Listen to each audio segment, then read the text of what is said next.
game on the line, down to the last shot, give me that man that's clear.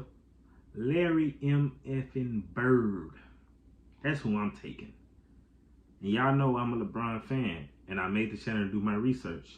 And I'm here to tell you guys that I am taking Larry Bird over LeBron James. I have to admit it.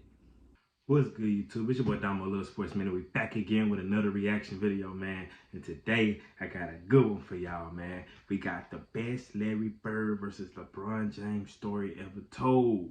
We got Larry Bird back in the office, man. AKA the man in green. AKA Bird is the word. AKA MJ Kryptonite. We got him back in the office today. As well as LeBron James. I already read the title to you guys. If you're new to the channel, go ahead, hit the subscribe button, man. If you love sports, this is the place for you. Make sure I smash that like button, man. Hit that like button with a 3-piece come on Mike Tyson style, man, with that leg thigh and that biscuit for your boy.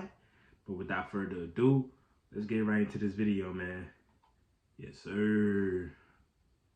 In the book titled When the Game Was Ours, written by Larry Bird and Magic Johnson, Michael Jordan shared his 100% honest opinion about Larry Bird.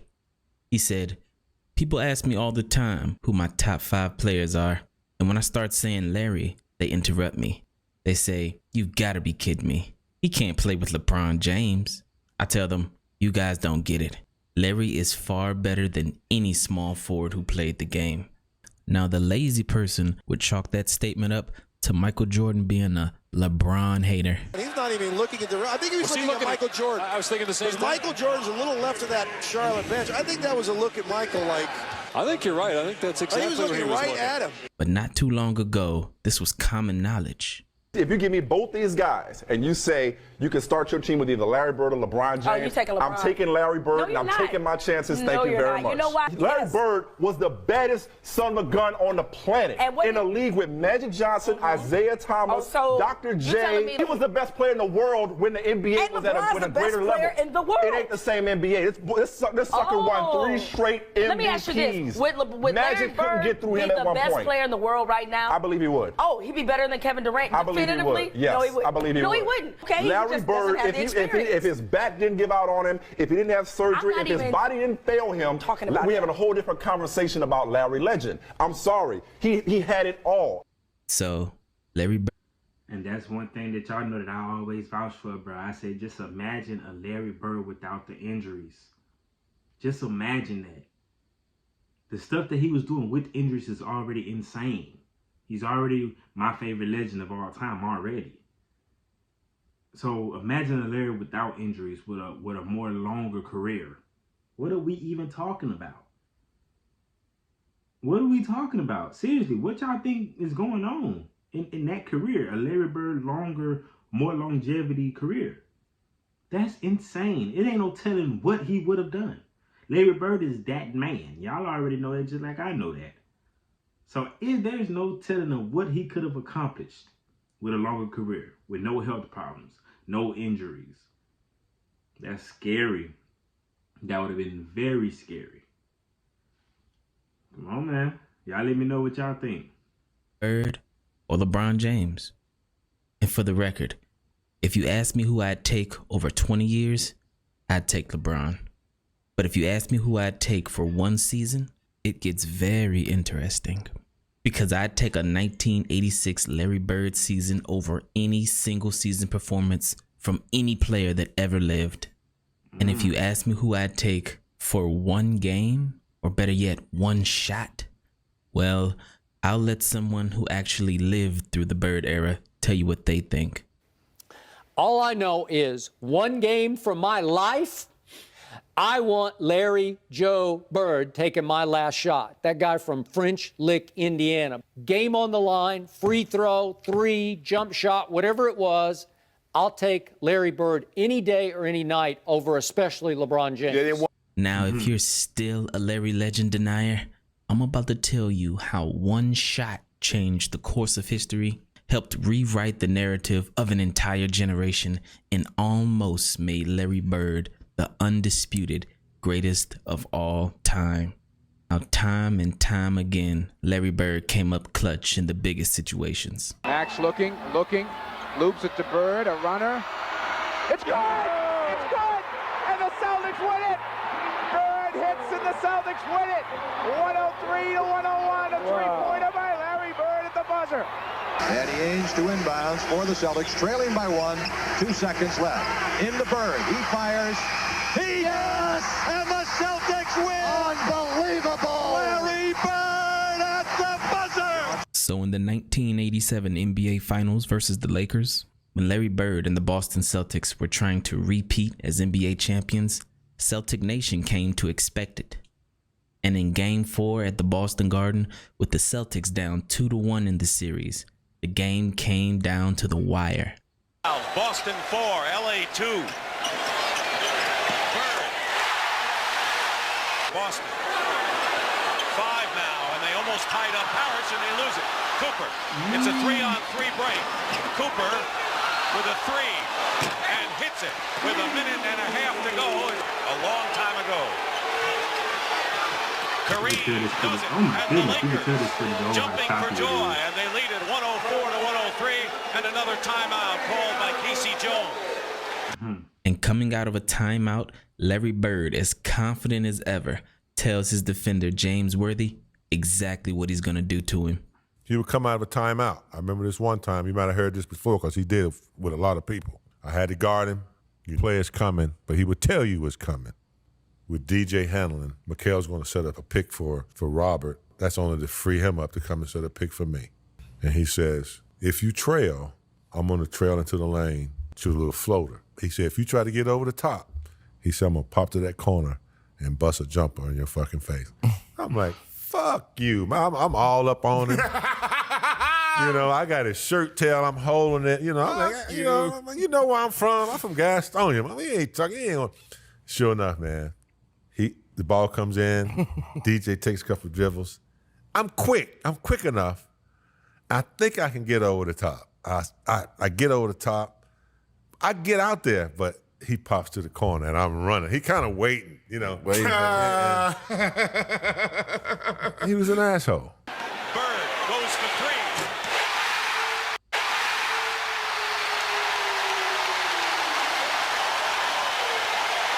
And the Lakers call time with 12 seconds left.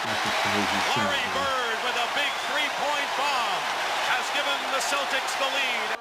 With the Celtics up by 2, Kareem comes down and gets fouled with 8 seconds left. He makes the first and misses the second. And it's Lakers ball with 7 seconds to go. One Celtic rebound could have sealed this game, but the ball goes out of bounds and the Lakers get the possession. And with 7 seconds to go, the Lakers still had life. Just 3 years earlier, in the 1984 finals versus the Celtics, Magic Johnson choked in a similar situation, earning the nickname Tragic Johnson. But this time, he was ready. My man switched to Kareem, and Kevin McHale jumped out to me. As soon as I saw Kevin, I said, oh, I'm taking him. You know, Magic puts it on the floor, a couple head and shoulder fakes, and he raised up in the air. And there was nobody that was going to get that shot. Magic with a hook shot, scores with 2. Down by 1, with 2 seconds on the clock, Larry Bird and the Celtics find themselves in a situation they've been in many times before. Johnson on the inbound. Bird fires it. Freeze. What do you think happened? Now let's give this shot some context. For 2 years straight, the Boston Celtics had the greatest home court advantage of all time. The prior year, in 1986, the Celtics finished with a regular season record of 40-1. This record still stands as the best regular season home record ever.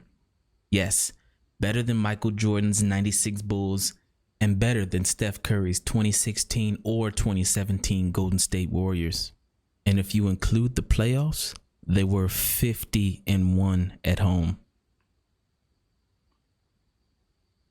That shit don't even sound realistic. They were 40-1 at home in the playoffs. They still ain't lose. 50-1. at home. That is the most insane record I've ever heard in my damn life. 50-1 at home? It was guaranteed you walk into the Boston Celtics arena, you wasn't finna do jack squat shit. You wasn't finna do nothing but lose and go home and pray for the next time. I know people was like, damn, we gotta go visit Boston Celtics. Oh man. I knew that was a headache because you knew you was finna lose. You could try all you want to. Your ass was gonna lose. 50-1 the whole season at home. It's in complete insanity. That shit is unheard of. That is a record that will never be touched. I don't give a damn how good a team is assembled. That record will never be touched, and I'm standing on it. That shit don't make no damn sense. This is a Larry Bird-led team. LeBron ain't never did no shit like this. I ain't never even came close to doing no shit like this, but this is some different type stuff right here, man. Come on now. So for everyone who thinks the 96 Bulls and the 2017 Warriors are the two best teams of all time, at home, Larry Bird's 1986 Celtics were better. Let that sink in. Someone asked me the other day, they said, it's the toughest arena you had to play in. And I said, Garden, Boston. I said, they were almost impossible to go in there and beat because you could not make a mistake with them. Those guys made you play, and it was him. Like, he was a savant on the court. Like, just a savant, like 2 plays ahead on everything. And so, please, let's not forget how hard it was to go into Boston and beat a team when Bird is in his prime. Unfortunately, the Celtics fell off that following year in 1987. They were 39-2 at home. So including the playoffs, for the last 2 years, the Celtics were 99-4 at the Boston Garden up until that shot by Bird. This means, statistically, there was a 96% chance that that potential game-winning shot by Bird was going in. Now, what do you think happened? Well, they set up a great play. Bird walked Worthy all the way up, forced the denial all the way up. We've done it before. Clear everybody out, go to the ball, and break to the corner. Max looking, loops it to Bird. 2 seconds left. Into Bird. He fires. Yes! And the Celtics win! Bird, a runner. That's a great play. Because the corner's left wide open. It's on the inbound. Bird fires it. He caught it here, and as he caught it, all he had to do was turn. And just turn, and he just let this thing go. Bird fires it. Got a wide open look. Couldn't believe it. And I'm standing right there. It is straight as an arrow. And the Lakers have won in Pat Riley, and the Lakers dance off the court. They were lucky because it was right on line. He looked at me like, how did you ever leave me that wide open? You gotta be kidding me. Yeah, that's crazy. I would have a double team ready for his ass. Change the whole series. Somebody else shoot. Every time I watch that shot, I still think it's going in. Larry thought it was going in. It was going in.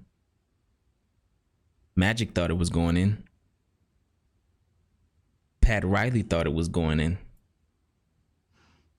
If Larry Bird took that exact same shot in that exact same situation 10 times, he'd probably hit 9 of them.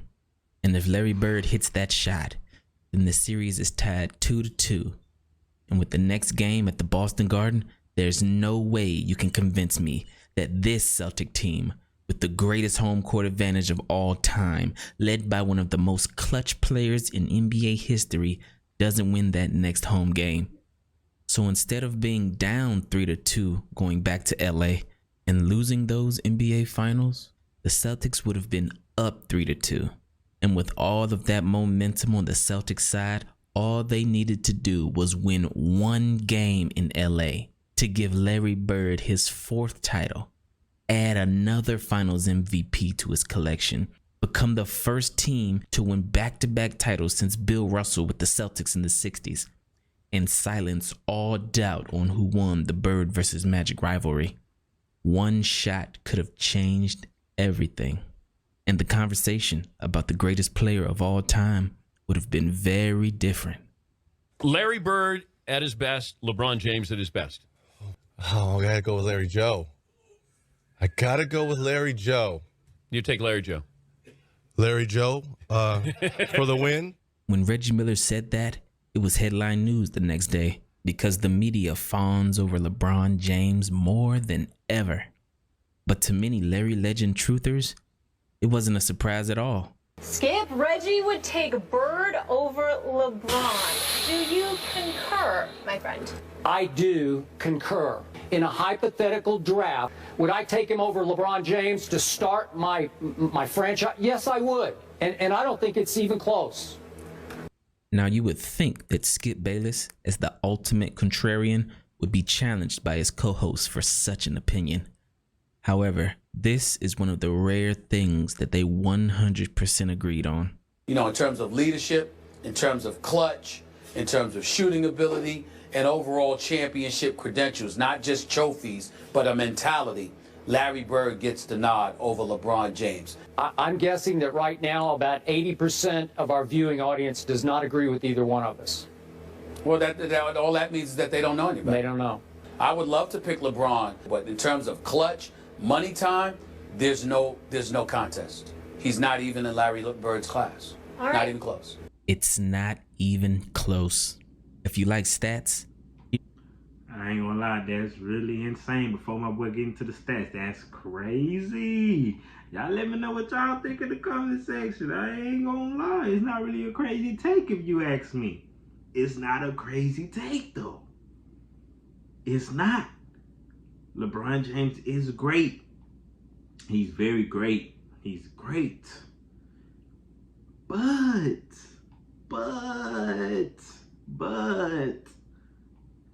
what can LeBron James do that Larry Bird can't?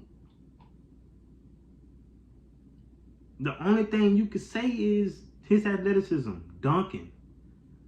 That's just 2 points on the board, man. That's all it is at the end of the day. That's just 2 points on the board. So whether it's a layup, a dunk, or a mid-range, it's 2 points. So if that's the only thing you could bring to the argument, he can't shoot better, Larry shoots better. Can't pass better, Larry's as good as a passer. LeBron's an amazing passer, Larry's an amazing passer. So you can pick whoever you want for that category. I already said shoot. We know he can't shoot better than Larry. We ain't even finna get in that conversation. What can he do that Larry can't? Larry's a better shooter. They're about equal passing. Larry's way more clutch. That's not even up for discussion. LeBron got 4 rings. Larry got 3. I mean, just one off. I guess you could say he leaning that. LeBron got the accolades, yes, but let's not take it that we have to also take in the fact that Larry Bird dealt with injuries and didn't play nearly as long as LeBron either. So a lot of those accolades are just simply LeBron just having a longer career. That goes back to my first statement at the beginning of the video, which I said was imagine Larry Bird with no injuries with a longer career. What does that look like? I also wanted y'all to let me know about that. Game on the line, down to the last shot. Give me that man that's clear. Larry M. effing Bird. That's who I'm taking. And y'all know I'm a LeBron fan. And I made the channel to do my research. And I'm here to tell you guys that I am taking Larry Bird over LeBron James. I have to admit it. I know that takes a lot out of me to say that now. Because y'all know I have a lot of respect for LeBron. I've been watching LeBron my whole life. It was a point in time where NBA Finals, that's the only man I've seen. Think about that.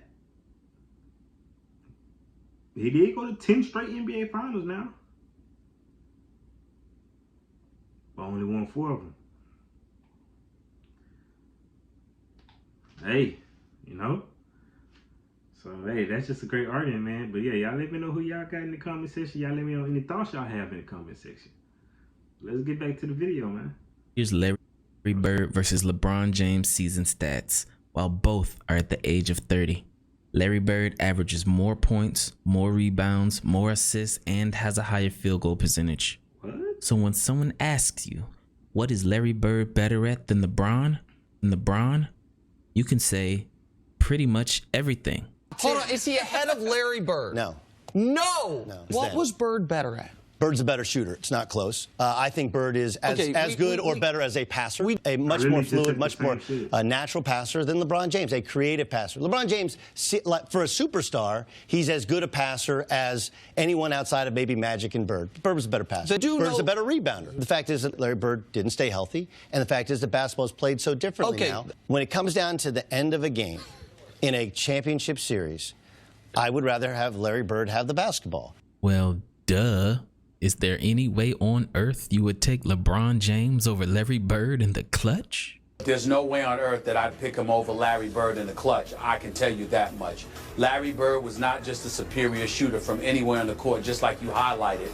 Not only was he a near 90% shooter from the free throw line, which LeBron could never brag about, but when you talk about money time, whether it's a particular juncture in the season where you're trying to position yourself for the playoffs, or you're talking about the last minutes of a game, or you're talking about the last shot in a game, or you're talking about a game 7, or you're talking about anything that indicates clutch, you simply can't pick LeBron over Larry Bird because you can pick almost no one in NBA history over Larry Bird. When it was money time, you knew where the ball was going, and you also knew there was little to nothing that you could do about it. It was just a matter of whether or not Larry Bird was going to make it or miss it. But even despite all of those numbers, to those who actually saw Larry Bird play, the eye test is all they need. I know there are other numbers that will support you on LeBron. I may lose this, but you know what? I'm going with these, all 4 of them. And I watched that dude dominate an era that had some of the greatest players of all time playing. And this isn't a diss on LeBron. I'm not dissing LeBron. I love LeBron. We both love LeBron. Everybody appreciates how great he was. But as time passes, it's easy to forget how great Larry Bird was. So all of that said, right here, right now, Larry Bird remains the greatest small forward ever, period, end of story. Man, that video right there was interesting, man. That video was real juicy. I really enjoyed that one, man. Y'all let me know if y'all enjoyed that video as well, man. You know what I'm saying? Y'all let me know y'all thoughts. Y'all let me know. Y'all already know Larry Bird gonna always be on my channel. Y'all don't never have to worry about that. I love Larry Bird. I love Larry Bird stories. I love anything dealing with Larry Bird. I'm most likely gonna tend to it. Y'all have any recommendations for me? Any Larry Bird videos that y'all have not seen on the channel yet? Please recommend them. You can copy the link, you can put the link in the comments. Whatever you need to do, go ahead and do that. But most importantly, make sure y'all like that video, man. And go ahead and subscribe to the channel as well if you're new. It's your boy Damo Little Sports, and I'm out this thing, man. Peace.